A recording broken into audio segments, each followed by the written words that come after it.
Thanks for taking the time to talk with us. Great. Really delighted to have a chance to talk with you a bit about several issues, specifically around choosing wisely, total cost of care, and particularly interested in your perspective on this from your role as a specialist and some of the work you've done. So let's go back to when we first became aware of your interest in this. You published or wrote an editorial from the Annals several years ago on endoscopy and choosing wisely. Can you just start out by talking a bit about the story behind that and what that led you into?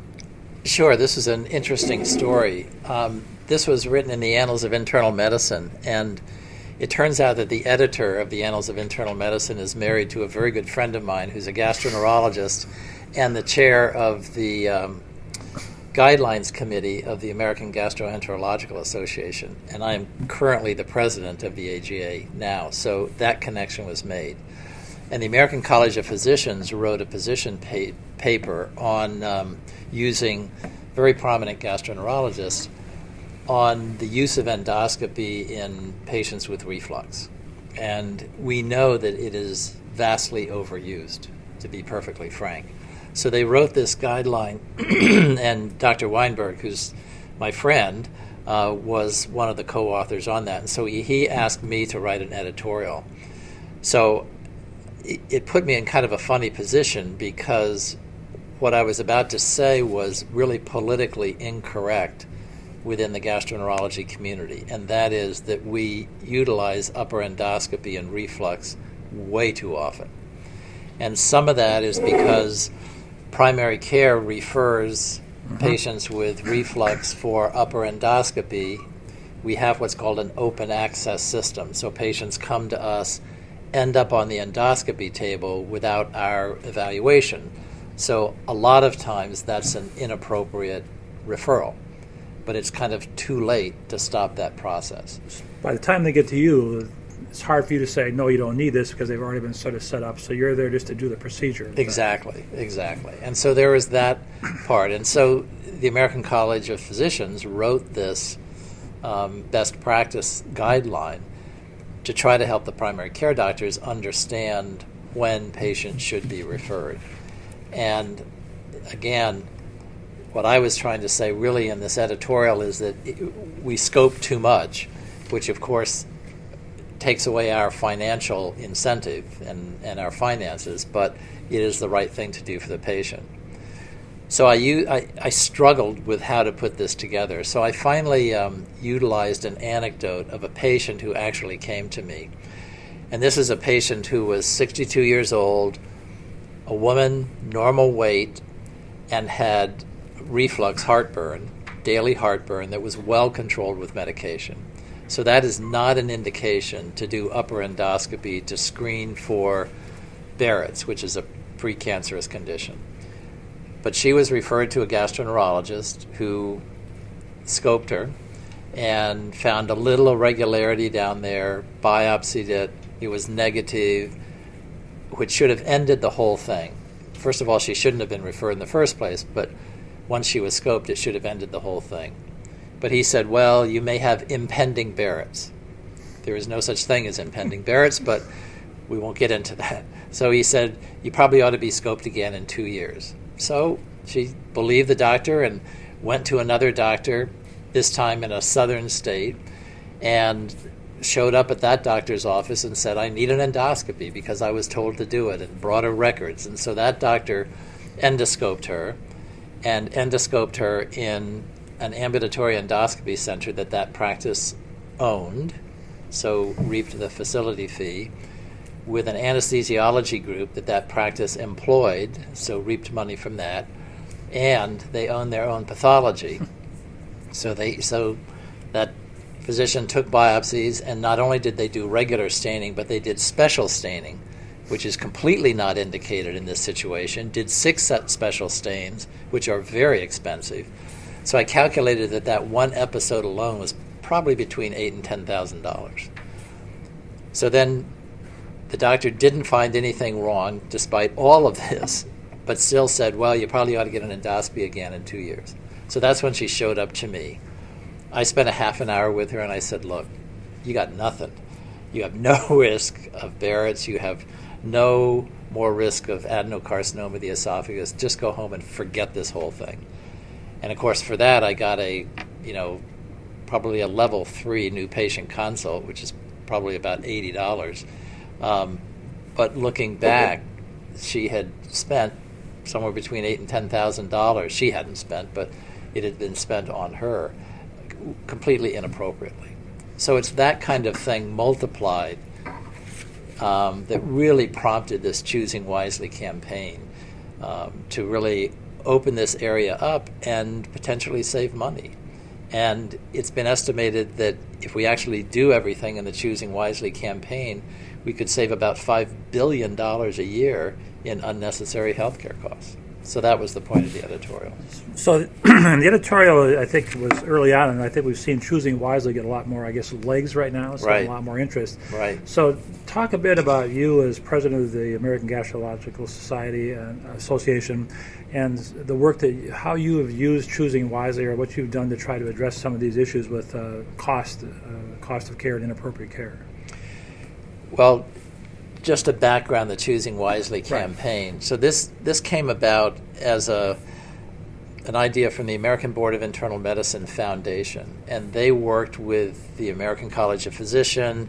They worked with Consumer Reports, actually, and also a couple of other organizations that I can't quite remember at the moment. But together they thought this might be a way to directly educate patients to choose wisely about their health care and to try to cut down on the inappropriate care.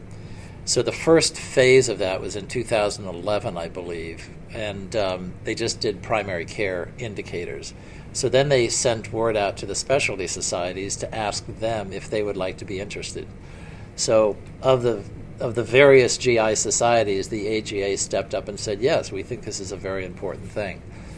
So that was politically an unpopular stance, I must admit. And then we worked through a number of areas, and we were actually one of the few specialty societies to attack problems to decrease utilization with the understanding that that would directly impact our incomes. Mm-hmm. And we said, that doesn't matter. What we really want to do is focus on the patient. So we picked 5 areas, 3 of which were overutilization of endoscopy. So being one of the few specialty societies to take this on, and indeed I think that's been a concern that oftentimes the specialists have been outside a lot of these discussions about cost, and it's fallen on primary care. Can you talk a bit about how you message this, with it being maybe politically incorrect or being economically a negative incentive? How did you even engage in the conversations? How did you actually host some of the conversations with the specialists you're working with, recognizing that what you want them to do, the right thing to do, is going to have very likely a negative impact on their economic status? Because it's in the patient's best interest. Right. You So absolutely focus on the patient. Right. You say, do you really want to be doing procedures that have a definable risk with no benefit for health outcomes? It doesn't matter about the finances. Think about the patient. And as long as we focused on that, and the AGA's core philosophy really is based on evidence-based medicine, and we truly believe that. Mm-hmm. So as long as you focus on that, you can really sell that message. So Choosing Wisely at least gave you a framework for some recommendations you could use to take back to, or help create recommendations to take back to address doing the right thing within your specialty group. Right. So what's the overall impact? How has that worked in the 2 years since you've written this editorial, and what's happened and what's the experience been? I would have to guess because there's right. no data, but my guess is that it's had very little impact. I mean, you know very well, I know you very well, and you and I have been through the guideline wars since the 1970s. Right. We've written guideline after guideline after guideline, and for the most part, they're cited but ignored. Right. And so we have guidelines around the use of anesthesia in routine endoscopy. We have guidelines around biopsies. We have guidelines around all kinds of overutilization that are, for the most part, ignored because there's no incentive, really, to follow those guidelines, except for physicians trying to do the right things for patients. So that's had some impact, but as you well know, that kind of impact is relatively minor. So from your perspective and the work you've done both here when you're in Minnesota GI with the AGA, and now in your role at Yale, do you have thoughts about what is needed? What do we need to do to create the environment or the incentives to do that? What needs to be the next iteration, choosing wisely to a higher level or being able to address these topics? Do you have thoughts about how we should take that on? It all comes down to money. Correct. At the end of the day, unless we share in the financial risk, then it's not going to work. I feel very strongly that physicians should guarantee their work. If you remember the Masons who built the Great Wall of China, they had to sign their names. And if that part of the wall crumbled, they'd be beheaded. Well, that's a pretty good incentive. It's an incentive, yes. So at least as physicians, we should guarantee our work up to the point of how we can manage that. Things always happen, but we need to get into a mindset where we're sharing the financial, the health risks with everybody involved. And who is that? It's the patient, it's the referring physician, it's the payer, it's the purchaser of healthcare. And we all have to share in that responsibility. So I think moving up the ladder from fee-for-service, which we all believe is not the right way to pay for medicine, moving into some sort of episode of care payments or bundled payments, and all the way up to the top of total cost of care, that's clearly the migration where we're going, and that's where we need to go. So you've covered a couple things. You mentioned a couple terms I want to come back to. So you Sure. talk about bundles of service payment and also total cost of care. And I think really what we're looking at here is we need to do something about the total cost of health care. We cannot continue to, I think, pay what we're paying for the type of care we get. So you talked a bit about bundles. Now, earlier we had a conversation. There's some experience you're undertaking right now to help identify working with bundles, because bundles helps us to move from where we are toward that total cost, but maybe allows us to take the first step. So there's a couple interesting things that I think you're talking about. Can you talk a bit about some of the bundles that you've... Sure. A lot of people are aware of the New York Times and Washington Post articles about the variation in cost for colonoscopy, for example. That you can get a call, and I wrote in 2010, I believe, an editorial called I think it's called the Gordian Knot, but it basically is the fact that it is opaque about cost and quality in colonoscopy. So you could go to a city, and in fact I use Minneapolis in my mind as this example. You could get a colonoscopy for $700 from a colonoscopist who had a very, very high detection rate for precancerous polyps. Or you could be referred to another colonoscopist who works in a setting where the total charge would be $5,000, and they have a very terrible rate of precancerous polyp pickups. But none of that would be known, and as a patient, there's no way to know that. So the concept is you have to get beyond that, and you have to start developing these bundles. So again, at the AGA, we took a chance. We went out on a limb, and we studied this around colonoscopy to try to get rid of that variation. So we created the infrastructure of a colonoscopy bundle. What's in the pre-procedure, the pre-procedure day, and we included a 7-day professional warranty for complications. Not hospital or ER, right, but for our professional fee. And said we could actually put that into a bundle, and a sophisticated practice would be able to price that. And that would include pathology and sedation and things like that. So we published that in Gastroenterology in March of this year and took some considerable heat from other societies for that. But since that time, I know of 12 practices that have negotiated these bundles and are willing to take this on and coordinate that care. So that's around colonoscopy, which is a very well-defined episode. So intuitively that makes sense. Why wouldn't we do that? I mean, that's what we look for. We purchase other things. Can you describe a bit what was the heat that was generated? What were the objections? What were people protesting or arguing against in this idea of a bundle, that they were to be guaranteeing a certain level of service? So the intellectual excuses were well, we can't control pathology costs, or we can't control anesthesia costs and things like that. The fact is that all of those components of colonoscopy are highly profitable for many practices across the country. Mm-hmm. And, if you really face the facts, strip away all the, coverings, you end up saying this is going to financially affect practices. And, practices are under financial right. stress. I mean, there's no question about it. But at some point, we have to call this question. Right. So you talked about a bundle with regard to a procedure, colonoscopies. You'd also referenced some work that's being done in Chicago, I think, to me earlier. Can you talk a bit about actually how you could use a bundle-type approach with a chronic GI condition? So as you go up the scale from fee-for-service all the way up to total cost of care, the very first thing is a patient-centered medical home, right. Which is a primary care model. Mm-hmm. So the next step up would be a procedural bundle, and that's not only happening in colonoscopy, it's happening with joint replacements and right. other things like that. Walmart is doing that, for example, across the country with 5 complicated surgical procedures. So the purchaser, the employer, is actually they love it. Purchasing bundles, yes. Absolutely, okay. Right. So complex spine and joint replacements, complex cardiovascular, some of those things, transplant.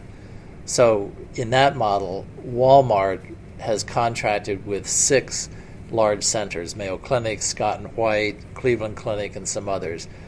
And if an employee says, I'll get my transplant at one of those centers, then all of the costs are covered. If they decide to go to a regional center, then their copays and deductibles go in. So that's sort of the extreme of the bundles. Mm-hmm. So we did a procedural bundle, but we also thought it would be important to take the primary care patient-centered medical home and apply that to a specialty medical home. So what are the big diseases in GI that that might apply to? Well, the 2 big ones are inflammatory bowel disease, particularly Crohn's disease, and the second would be reflux and Barrett's and things like that. So we took on inflammatory bowel disease. So the AGA decided about a year and a half ago to do a deep dive and create a clinical service line with all the tools necessary to define an episode of care. And we decided to start with inflammatory bowel disease. So we looked at our guidelines and says, what are the holes there? What do we have to fill in? So we did that. We looked at clinical care algorithms. We looked at practice tools. We looked at performance measures. We looked at patient education. We looked at all those kind of aspects, remote monitoring for patients. And we're putting those together in a package that practices can use. And a very advanced practice up in Chicago, which is a large practice, independent practice, helped us do that, but also took that and went to a payer in, and I can't say the name of the payer, by the way, right. In Illinois, and the payer gave them the 2-year cost for Crohn's patients, which turned out to be about $250 million. And they said, analyze what you can do to manage those costs. And they went through and analyzed it. They created an infrastructure to manage those patients, and they did a 2-sided risk model, savings versus loss, and they went at risk for those Crohn's patients.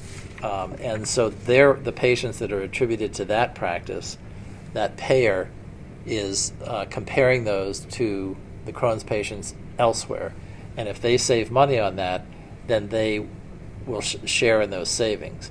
And in addition, they negotiated a per member per month management fee so they could put in patient navigators and other infrastructure, and it's working very well. So that the AGA is facilitating that. We are now taking that to a very, very large multi-state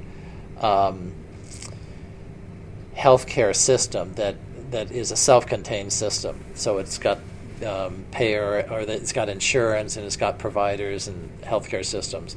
So we're going to do a prototype model within that healthcare system and try to prove that concept up for a much larger population.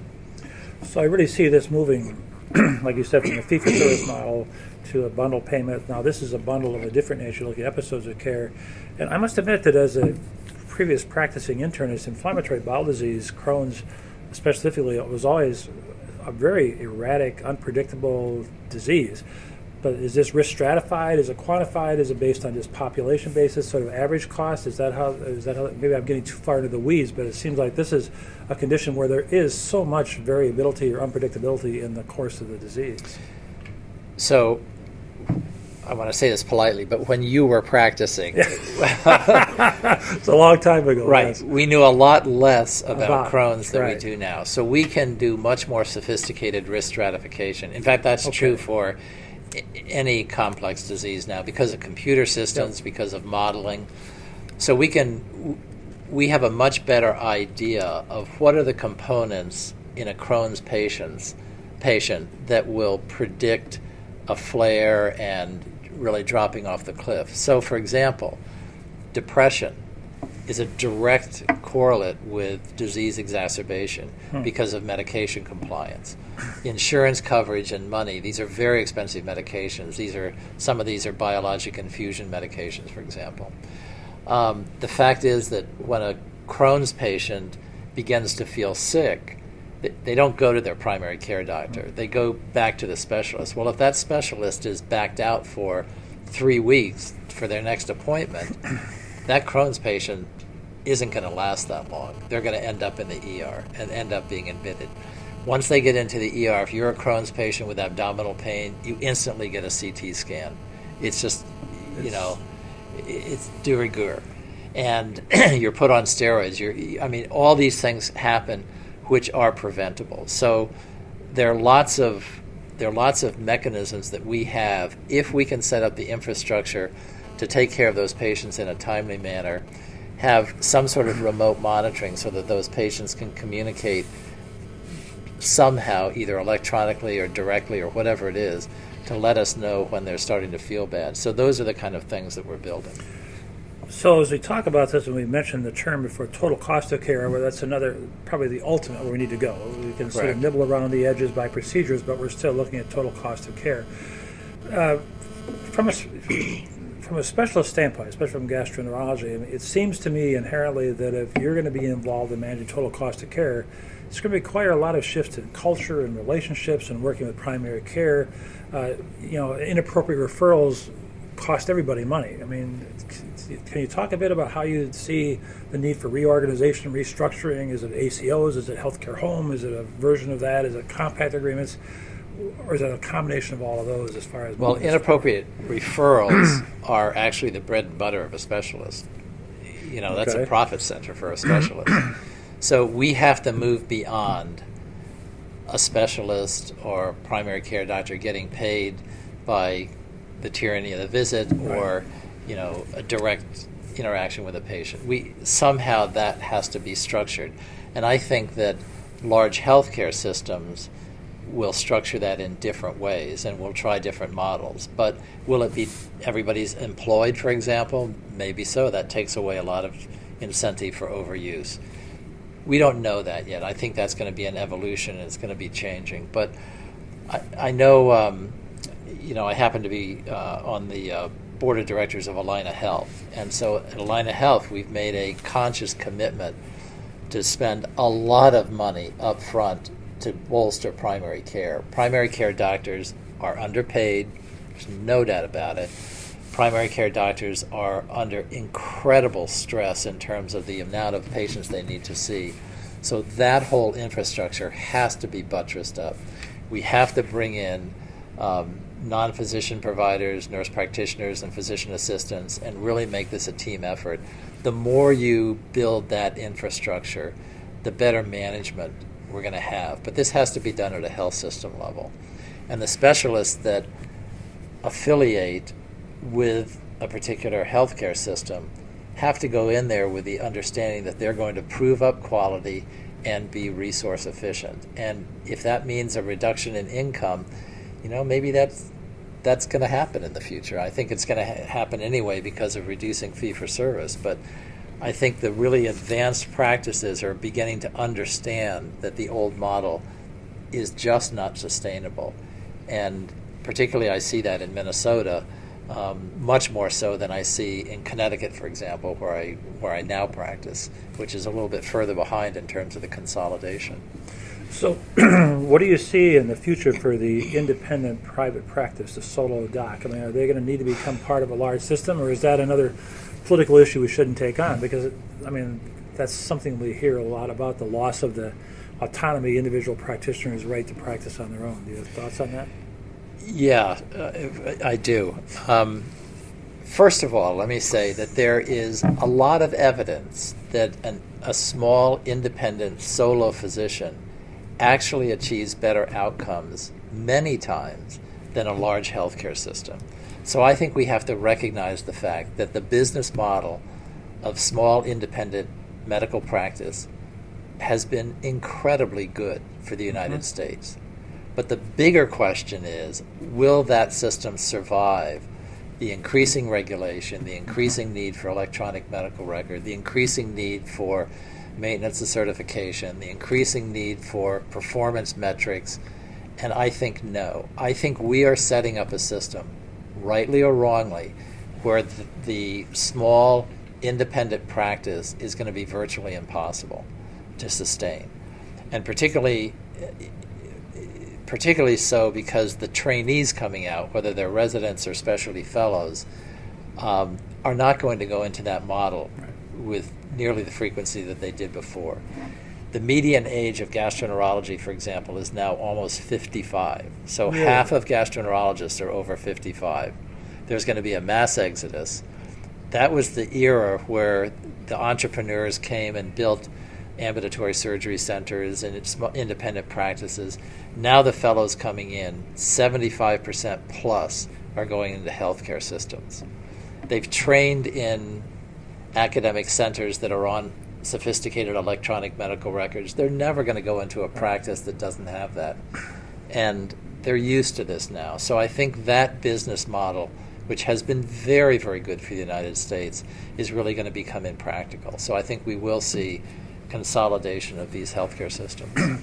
So you talked a bit earlier about that a lot of this needs a strong primary care base, and yet we see fewer and fewer medical students going to primary care. I mean, are we going to have the physicians available to do the staffing of these primary care-based models if we don't do something now? What could we do differently? I mean, you're at Yale Medical School. Or what do we need to do to get somehow enhance the interest of going into primary care? Number one, you have to raise their salaries. Right. Number two, we have to train in team-based care, so you leverage the expertise of the physician to supporting personnel and other professional providers and non-professional providers, so that really becomes the model. You have to get rid of the routine, very easy care that can be managed in the freestanding clinics, the minute clinics, things like that. I think that's going to be a very good model. Walmart has become the largest primary care, practice in the world, basically, and for a good reason. So I think we're going to see more and more of that. So I think the primary care doctor their stature has to be enhanced by being the captain of a team. I think the non-physician providers, nurse practitioners and physician assistants, will probably have to have their scope of practice appropriately expanded to be able to manage more and more of the routine care. And then I think the specialty referrals not only have to be managed, but have to be linked to good health outcomes. And that's what we've missed before. If you refer a patient to me, I have to be there not to do something, but to solve a problem. And I have to solve that problem and be able to demonstrate that referring a patient to me as a specialist actually makes a difference to that patient's health. And I think we're finally getting the huge electronic medical record systems that will be able to do that. So I'm going to flip this a little bit that we've talked about. We have to recognize that more is not better and recognize the role you as a clinician. But sometimes that same patient who came to you and you said that you don't need an endoscopy there are patients who say, but doc, I want one. I mean, is this not also going to require a significant change in the culture of the citizens and patients we care for to make them aware that more is not better too? Do you have thoughts on what's going to be needed in that area? Yeah, I mean, that's really the basis of the Choosing Wisely campaign, which again was a combination that included the Consumer Reports. Right. You know, that was really directed to patients to re-educate them. We are not sophisticated at having the shared decision conversation with patients. Right. So all I have to say to you, if you have chronic reflux, is, you know, you might have a chance of Barrett's esophagus. And, you know, Barrett's esophagus is the leading cause of cancer of the esophagus, which is a deadly disease. And your reaction to that conversation would be, doc, do anything you can to prevent that from happening. But what if I had the conversation was, in a patient with chronic reflux that's well controlled with medication, the risk of Barrett's is vanishingly small. And it's not vanishingly small, it's present, but the risk of progression of Barrett's to cancer is vanishingly small. And so your actual risk for an endoscopy screening for Barrett's for stable reflux pales next to the risk of you driving to the office to get that endoscopy. So if you start framing risk in the appropriate way, you can have these intelligent conversations. But up until now, you know, what's the incentive for me to do that? If you want an endoscopy, sure, I'll do an endoscopy. Right, because then you're happy you don't go someplace else to do that. Right. Exactly. So we've covered a wide range of topics here. I think we have probably much more we could discuss. So choosing wisely is at least gave you the lead into your editorial. It got you to talk about that. So it seems like that's been a valuable step, but it seems like we've got further to go. I mean, that gets us one part. And it seems to me that you've articulated that while a few specialty societies have taken this on, many specialty societies have not yet gotten the message, and even within yours, they've gotten the message, they may just not be listening to it or paying attention to it.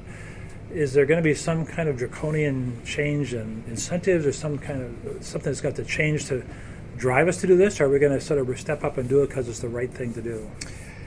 I think the momentum is building, and it's not just the AGA that's doing this. If you look at, I just came from a colorectal surgery course where one of their invited speakers talked about the need for standardized cancer surgery. It happened to be of the colon, and the emphasis there was, you know, we are defining the right operation. What we now have to do is educate and start looking at outcomes. I mean, that's the conversation that we're really having. The cardiology societies have a huge campaign on doing the right things and following the guidelines. I can't remember the moniker. It's really quite clever. But they're doing it as well. Bariatric surgeons created an entire registry around outcomes in bariatric surgery. The NSQIP, for example, which is a registry around surgery, is a very sophisticated tool that's beginning to be put together. We have not had either the electronic medical records or the ability to collect these data before, but we're getting there. And I think there's a lot of momentum among a lot of societies to put that infrastructure in place. So I think we're going to get there. The other thing, you may not remember this, but I remember that many, many years ago when you were with us in some of our culture quality type workshops, you had done some work to look at the performance of gastroenterologists within your own group on performance of colonoscopies, how many times they got to the cecal protection of that. And there's great variability even within that. So if you send me to get a colonoscopy, if I don't have any, right now you said it's opaque. I mean, do you see transparency becoming more relevant, that I'll be able to see as a purchaser, oh, I'm going to someone who's done a good job that might drive that? Or, I mean, have you got I mean, those performance metrics, it's been very, very difficult to really hone down on what's easy to collect, what's valid, what makes a difference for health outcomes. But in terms of colonoscopy, when I did the study with Minnesota Gastroenterology, I found a 6-fold difference in the ability to detect polyps. And we worked for 6 years to narrow that gap, and we actually were successful at doing that. It's very, very difficult, it turns out.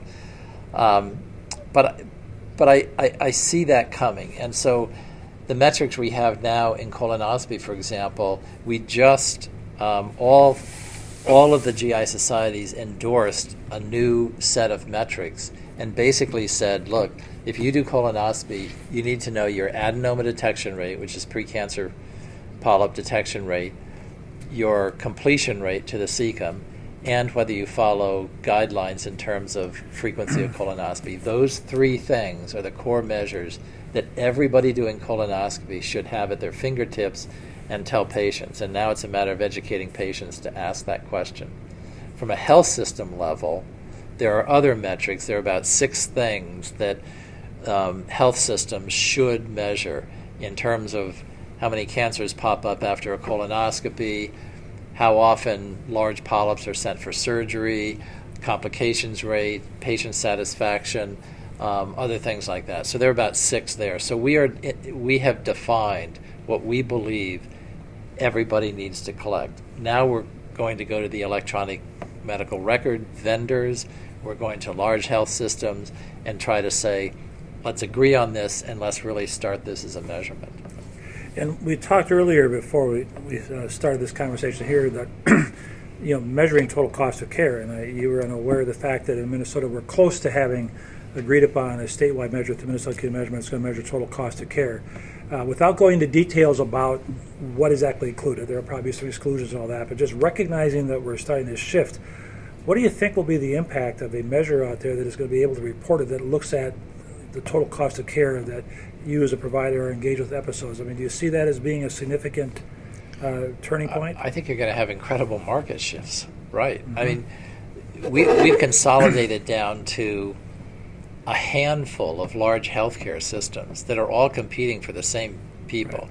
If you have a healthcare system that their total cost of care is more than 5 to 6% above the lowest cost competition, then they better be able to say, if you come to me and spend 5 to 7% more, here's why. Mm-hmm. And that has to be on quality outcome parameters. And we know that. And otherwise, you got to reduce the cost of care down to your competitor. So once this is defined, and once those numbers are out there, you're going to see market shifts because of those. So this will be a big impact. It'll be very interesting to see what happens. Right. So, just so you have yourself now transitioned from being a specialty provider in the wonderful state of Minnesota to being on the faculty or the GI services at Yale. Any reflections for those of Minnesota about things we should be proud of, things that we challenges, or things we should be working on as you look at it now from maybe a little different perspective than you were, especially knowing that you're probably coming back here to live down the road. But I look like this prescient genius going to Connecticut, and all I'm doing is taking what we've done in Minnesota for the last 10 to 20 years and taking it to a state that is much less consolidated, has many more small practices, doesn't have the Institute for Clinical Systems Improvement, doesn't have Minnesota Community Measurement, doesn't have their state-based health plans that all not only talk to each other, but actually like each other and cooperate. None of that exists in other states for the most part, and certainly doesn't exist back east. So I come and take my experience from Minnesota and say, this is kind of what we need to move to, and people are very impressed with that. So it's been very interesting. It's been very gratifying. So we should be proud of that, but also recognize we have a long way to go yet, and there's plenty of opportunities. But at least we should maybe stop just always being, Minnesota is actually the land of, not only the land of 10,000 lakes, we're the land of 10,000 collaboratives, and I think that we should continue to move forward on that. Right. So John, thanks for taking the time to speak with us. I think this has been very, hopefully, valuable to people.